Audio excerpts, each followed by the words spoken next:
conference focuses on trends and leadership in English language teaching, emotional intelligence, artificial intelligence, and technology in education. You will have a chance to explore these important trends and thereby provide your students access to a world of opportunity. As the Tajik proverb says, Zabondoni, Jahondoni.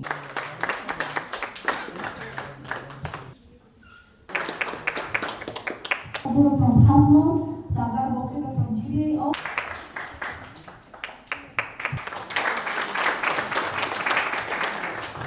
در جهان امروز در حدود 200,000 مجله به زبان انگلیسی چاپ می شود و در تمام ساحه و اگر ما از اونا بهره نبریم و زبان انگلیسی رو ندانیم تا ترجمه شدنشون دیر می شود ما قفا میمونیم. بنابراین سعی کردن در کار است که تمام جامعه باید دو زبان مادری که حتما ولی بغیر زبان مادری زبان روسی و زبان انگلیسی را ما باید دانیم. مقصد اساسی این کنفرانس البته از نوگانه‌های تدریس عذر زمان با خبر شدن است و چطور آموزگاران میتونند در عصر 21 یعنی درس‌های خود را با استفاده از اصول‌های نو و من جمله تکنولوژی معاصر یعنی کودک مرکز نمایند و البته دیگر نوگانه‌هایی که هستند در مسئله تکنولوژی خیلی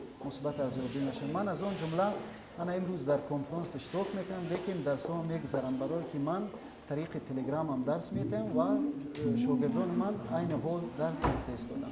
البته که امروزها استفاده تکنولوژی نوین در ساحه آموزش زبان انگلیسی رونق یافته ایستاده است و ما وقتی که مثلا معلم میگوییم اساساً در ذهن ما چی میبیاد؟ مثلا یک معلم در نزد یگان تخته صنف ایستادگی و با یک همون مارکر یا اینکه با یک بور با یک قسم بور.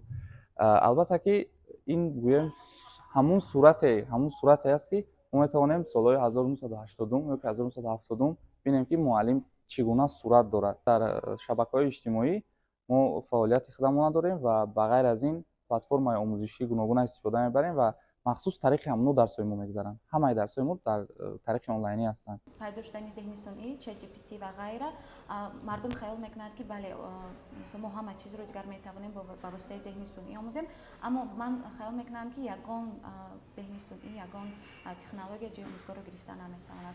اما این معنی آن رو ندارد که آموزگار تنها باید با طریق پیشتر و طریق کهنه درس. آموزگار باید ذهنی صنعی رو استفاده برد، تکنولوژی نو رو استفاده برد و این چنین هنر و مهارت خود رو استفاده برده همون دانشجو رو به دانشجویان آموزاند. یعنی همه این در یک جایی کار میکنند، اما جای آموزگار رو گرفتن نمیتواند.